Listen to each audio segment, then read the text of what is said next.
that. Call Donald Trump. He's misguided. You say now he's unstable. He is unstable, Brett. He's not well. You say he's mentally not stable. He's not stable. Let me ask you this. You told many interviewers that Joe Biden was on his game, that ran around circles on his staff. When did you first notice that President Biden's mental faculties appeared diminished?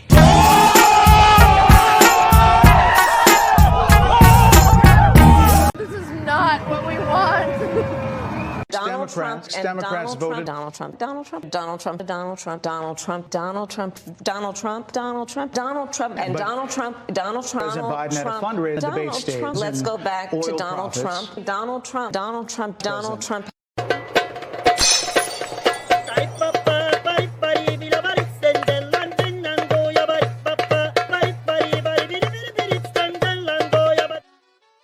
What is up, guys? Tyson DELACRUZ here. Thank you so much for rocking with me. If you didn't catch the live stream, we streamed Kamala Harris's interview on Fox News. My personal opinion, one of the first hard-hitting pushback interviews, non-softball interviews that Kamala Harris has done yet. If you guys didn't catch it, I'll place a link for the full interview in the description below. But this video, we're going to do a quick recap of the roasting of Kamala Harris. Oh my gosh. It was disastrous. I don't know what team member, you only go on Fox News out of desperation. Especially if you're a Democrat. You only go on Fox News out of desperation. Shout out to everybody watching, by the way. Drop your comments down below. Smash the like button. Oh, and real quick, it has also come to my attention that majority of the subscribers are not receiving notifications when we go live or when I post a new video. Here's how to turn on your notifications.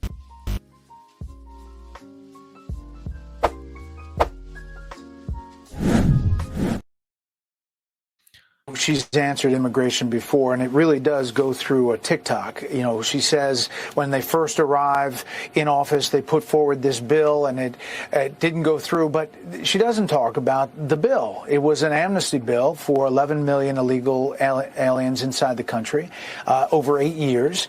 They had control of the White House, the Senate, and the House, and yet the Democratic leadership didn't put that bill forward, and the White House really didn't even push it. But she starts there, and then she says there's this evolution. She tried to do all these things with the president, and then they had this comprehensive effort, this bipartisan bill. The bipartisan bill was voted against by 8 Democrats, and it had some major problems that conservatives didn't like. There were about 1.8 million illegal immigrants that would be let in every year, and there were all kinds of other stipulations that conservatives didn't like. So it didn't have a chance. She says that these things happened very quickly. The one bill and the other bill, there were 3.5 years in between them. And in that time, 94 executive orders were rescinded, among them catch and release and remain in Mexico. And that's why a lot of these people were released. It's, you know, there's different numbers, but if you go by the Homeland Security Secretary, 85% of the apprehensions, it's more than 6 million people. And some of them committed heinous crimes. Brett Baer, literally, he went fishing. He hook, line, and sinker. He popped it on his little fishing pole, and he baited Kamala Harris. You saw that in the intro of this video. He said, Donald Trump's you're telling me Donald Trump's unstable. You know, he's mentally ill, yada, yada, yada. Then he goes, okay, when did you realize that Joe Biden was mentally unstable and not cognitively alert? She's been hiding it. She's been hiding it. Let me know what you guys think about that. Drop that down in the comments down below. And it was funny because this interview was supposed to last a lot longer. It was supposed to last a lot longer. And Kamala Harris apparently showed up late. And she was like icing the kicker, if you would. She showed up late and they had an allotted time limit. And then as questions started getting deeper, her handler said, no, No, we got to cut it. We got to cut it. Here is Brett Baer explaining that entire situation. Been on the other side. You've been on the rapper as a press secretary interviewing a president, and I'm talking like 4 people waving their hands, like it's got to stop. So Martha, final, I had to dismount there at the end. There's so many things, and she maybe should do more of these. Maybe she should. Little too late. I honestly got a nice laugh out of it. I know a lot of people that joined. That joined on the live got a kick out of it too. And if you guys are not on the lives, we have some of the best live chats. They are great. They are fantastic. If you want to join, we're going to be doing a lot of lives coming up. So join the lives, turn your notifications on. And here is what Donald Trump Jr. had to say about Kamala Harris's performance on Fox News. This was her first real aggressive questioning. How do you think she fared? Horrible. I think that was a major failure. And the reality is, Jesse, you don't go on Brett Baer if you're winning. This is an act of desperation from a desperate person. She's not going to do anything differently. She cut and pasted Joe Biden's policies and didn't even change the source code when a month after her coup, because, she likes to talk about democracy, but didn't win a single vote in her primary to become the Democratic nominee. It's absolutely amazing. The people that she talks about intelligence that say Trump is unstable, those are the same people that signed off on the Hunter Biden laptop being Russian disinformation. We know that's all a lie. It's an abject disaster for her. She became unhinged. They're pulling her early because she got angry and couldn't answer even basic questions. She didn't just fail with Brett Baer. She failed on The View, Jesse, last week. That's right. Imagine how bad you have to be as a Democrat to go on The View and basically commit political suicide. She doesn't have it. Americans understand that. She'll tell you whatever you need to hear to get that vote, but she is the daughter of a Marxist professor. She is a radical San Francisco liberal. She has been in charge for 3.5 years because she's not just a vice president. She's a vice president to the most absentee president in the history of the United States, someone who has spent over 40% of his time on the beach in Delaware and, not to mention the dementia. She could have done any one of these things over the last 3.5 years, yet she did none of them. Why wait? Is she going to wait till day one on January 20th? Americans are suffering. Inflation is killing us. Wars are breaking out all over the world. Iran is endorsing her. Vladimir Putin is endorsing her because they understand that a weak America is good for Iran. A weak America is good for China. A weak America is good for Russia. She's not going to change anything. It's going to be an abject disaster. And boy, was that interview a disaster. It really was. It really was. Exhausted of Brett. More than People 70% of people tell the country is on the wrong track. They say the country is on the wrong track.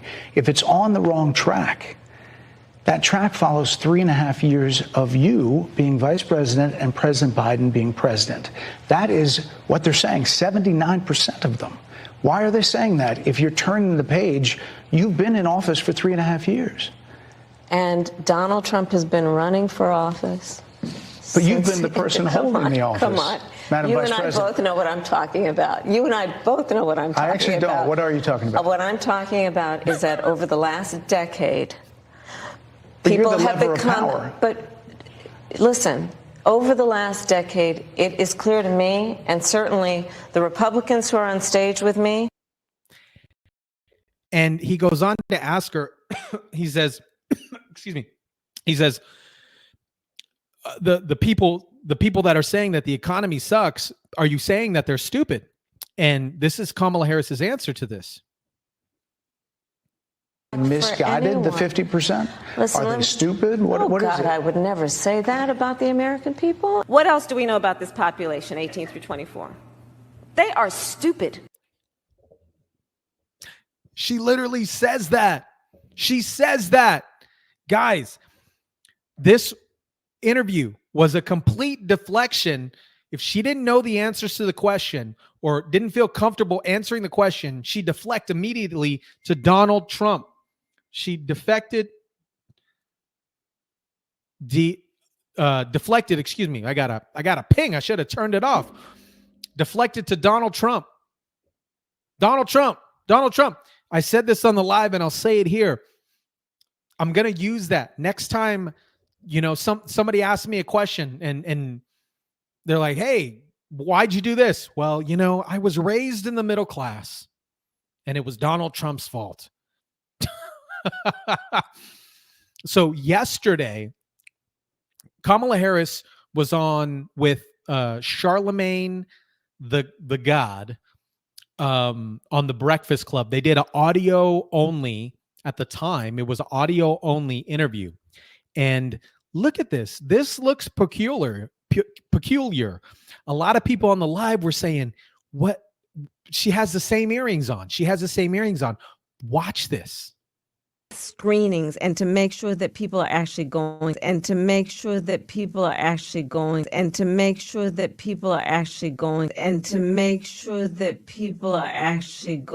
get the screenings.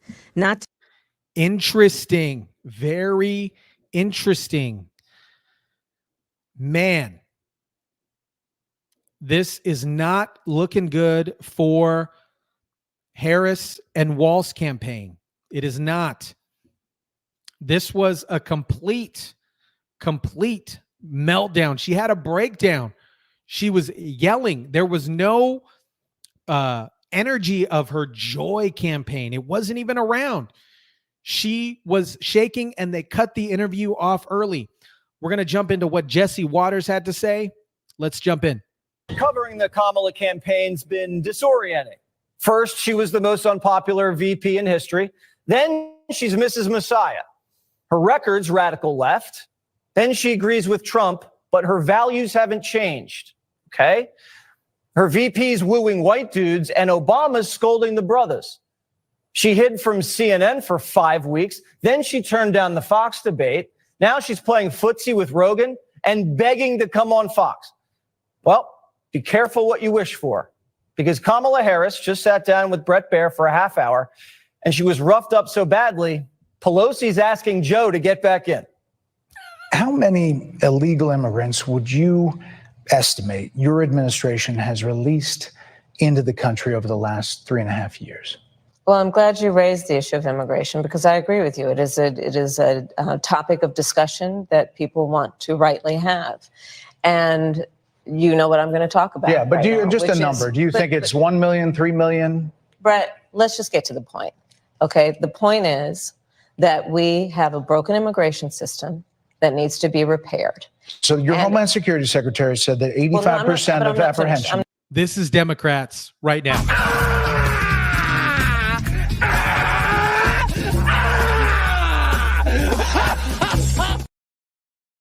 Not finished. We have It's a an rough immigration estimate of system 6 million people that have been needs to be- released into the country. And let me just finish. I'll get to the question. I promise you. I was beginning to answer. And when you came into office, your administration immediately reversed a number of Trump border policies.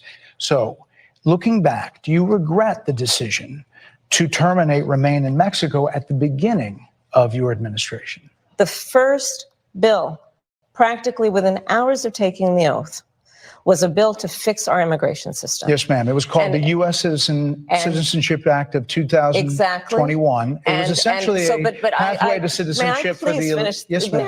May I finish responding, please? But you have to let me finish. You please. had the White House and the House and the Senate, I'm and they in the didn't middle bring up of that bill. responding to the point you're raising, Okay. and I'd like to finish. Yes, ma'am.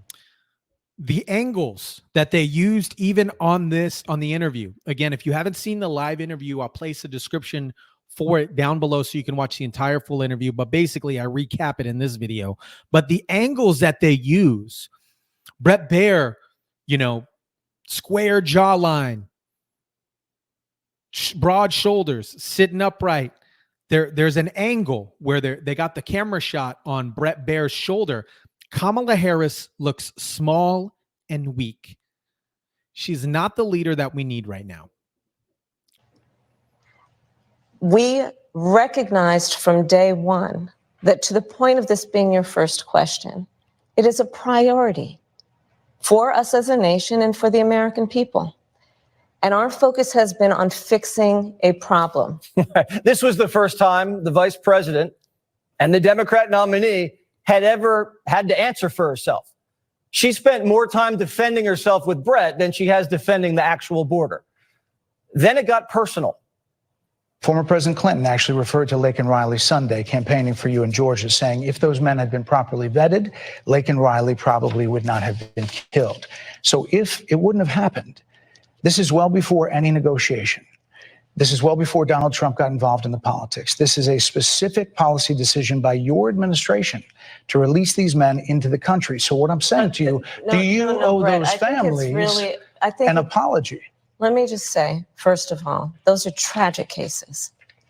There's no question about that. There's no question about that.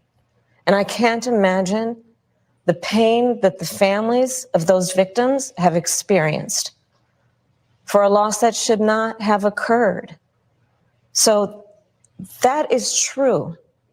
It is also true that if a border security had actually been passed 9 months ago, it would be 9 months that we would have had more border agents at the border, more support for the folks who are working around the clock trying to hold it all together. Bret Baier is giving Kamala an opportunity to say if she were president, Laken Riley would have been alive. Kamala should have said that's something I would have done differently than Biden.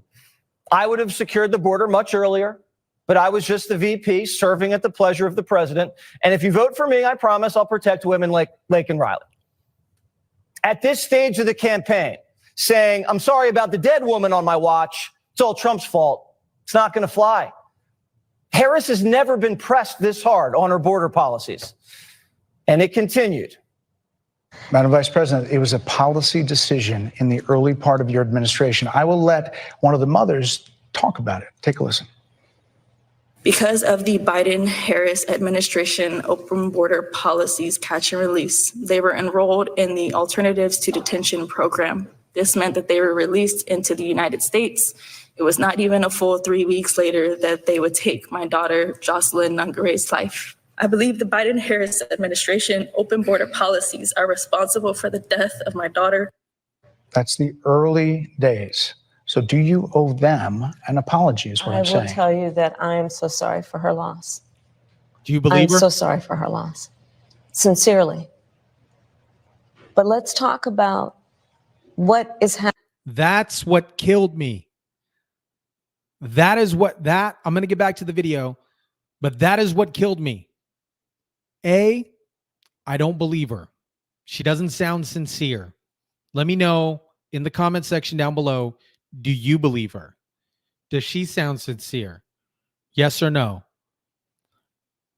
Then she says, but let's talk about Donald Trump. Happening right now with an individual who does not want to participate in solutions. Let's talk about that as well. But do you want to answer? In all fairness, I told you, I feel awful for what she and her family have experienced. During that time, you said repeatedly that the border was secure. When in your mind did it start becoming a crisis? I think we've had a broken immigration system transcending, by the way, Donald Trump's administration even before. Let's all be honest about that. I have no pride in saying that this is a perfect immigration system. I've been clear, I think we all are, that it needs to be fixed. Kamala just said the border's always been broken, but it was secure for 3 years when Laken Riley was murdered. That doesn't make any sense. How did Trump break the border that you said was secure? You can't follow Kamala's logic because there is none. She doesn't know anything about the border. She doesn't care about the border. She just doesn't want anyone talking about it. Her whole interview was a continuation of a cover-up. Watch. Madam Vice President, you call Donald Trump. The significance of that. You call Donald Trump. He's misguided. You say now he's unstable. He is unstable, Brett. He's not well. You say he's mentally not stable. He's not stable. Let me ask you this. You told many interviewers that Joe Biden was on his game, that ran around circles on his staff. When did you first notice that President Biden's mental faculties appeared diminished? Joe Biden, I have watched from the Oval Office to the Situation Room, and he has the judgment and the experience to do exactly what he has done in making very important decisions on behalf of the American people. There were no concerns raised? Brett, Joe Biden is not on the ballot. I understand. And but, Donald Trump but is. you talked about it. And Donald Trump After George Clooney said within a few minutes of talking to President Biden at a fundraiser that he thought this was not the same Joe Biden that we saw on the debate stage. Donald Trump is on the ballot. I understand. You met with him at least once a week for 3.5 years. You didn't have any concerns? That right there, that the leg crossing, the hands on the knee, and look, I'm going to rewind it. This is how you know this woman is guys, fill in the blank. This is how you know this woman is what? Fill in the blank. Look. Watch this. People. There were no concerns raised? Brett, Joe Biden is not on the ballot. I understand. And Donald Trump but is. You talked about it. And Donald Trump After George Clooney said within a few minutes of talking to President Biden at a fundraiser that he thought this was not the same Joe Biden that we saw on the debate stage. Donald Trump is on the ballot. I understand. You met with him at least once a week for 3.5 years. You didn't have any concerns? That move right there. Fellas, you know, you've dated some women like that. You've dated some women like that. I think the American people have a concern about Donald Trump. So Kamala Harris didn't want to talk about Kamala Harris, and she definitely didn't want to talk about Joe Biden. She never once touted the accomplishments of the Biden administration. Not a single one. She just wants to prosecute Donald Trump. But America doesn't want a prosecutor. We want a president. At one point, she just snapped. This is a democracy. And in a democracy, the president of the United States, in the United States of America, should be willing to be able to handle criticism without saying he'd lock people up for doing it.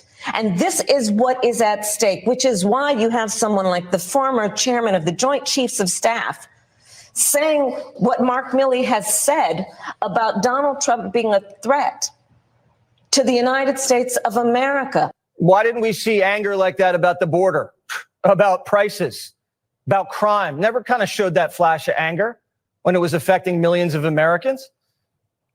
She wasn't likable. She wasn't charming. She was never funny. She wasn't warm. There was nothing gracious, eloquent, or reassuring about this performance. Then Brett asked her the question that she's had a week, actually the whole campaign, to think about. Watch this. So you're not Joe Biden, you're not Donald Trump, but nothing comes to mind that you would. Not Joe Biden, not Donald Trump, right? She's not Joe Biden. Where's my clicker? Hold up. Oh man, let me see if I got it. I don't have it. Oh, here it is, right here. She's not Joe Biden. We are same, but different. Would do differently? Let me be very clear. My presidency will not be a continuation of Joe Biden's presidency.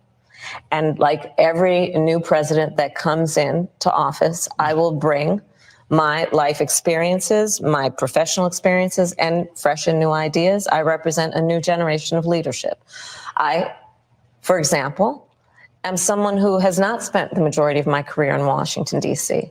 Okay, she spent 8 years in Washington, D.C. That's twice as long as Trump. And what would you do differently? She said she'd bring fresh new ideas. Then she never said what the ideas were.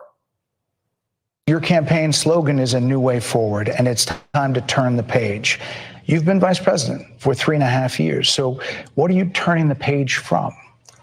Well, first of all, turning the page from the last decade in which we've been burdened with the kind of rhetoric coming from Donald Trump that has been designed and implemented to divide our country and have Americans literally point fingers at each other. Madam Vice President, more than 70% of people that is tell about turning the pollsters, page on rhetoric that people are frankly exhausted of, Brett. if you're turning the page, you've been in office for 3.5 years. And Donald Trump has been running for office But you've been the person holding the office. Come on. Madam You Vice and I President. both know what I'm talking about. You and I both know what I'm talking about. I actually don't. What are you talking about? What I'm talking about is that over the last decade, But you're people the have lever of become, power. but listen, over the last That angle right there is what I was talking about. Look at how tiny she looks. It looks photoshopped. decade, it is clear to me, and certainly the Republicans who are on stage with me, the former chief of staff to the president, Donald Trump, former defense secretaries, national security advisor, and his vice president. One, that he is unfit to serve, that he is unstable, that he is dangerous. So turning the page isn't turning the page from Biden. She's going to do everything the same. She's just turning the page from Trump, who wasn't in office. Her slogans don't even make sense because 79% of the country wants to turn the page from her. This is what an actual Kamala Harris interview should look like. Brett gave her the same treatment as he gave Trump in the spring. Respectful, firm, and persistent. We didn't swap her answers to make her look better like CBS. We didn't invite little Timmy along to hold her hand like CNN. This was a big girl interview. And she flopped. Executive VP. Their big time flop. Flop city. Let me know what you guys think about this.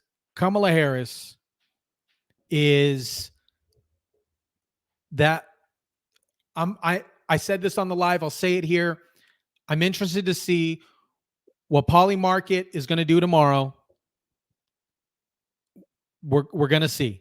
Trump currently is wrapping up, at the time of recording this video, is wrapping up a Latinos for Trump rally or town hall. And we're going to see tomorrow.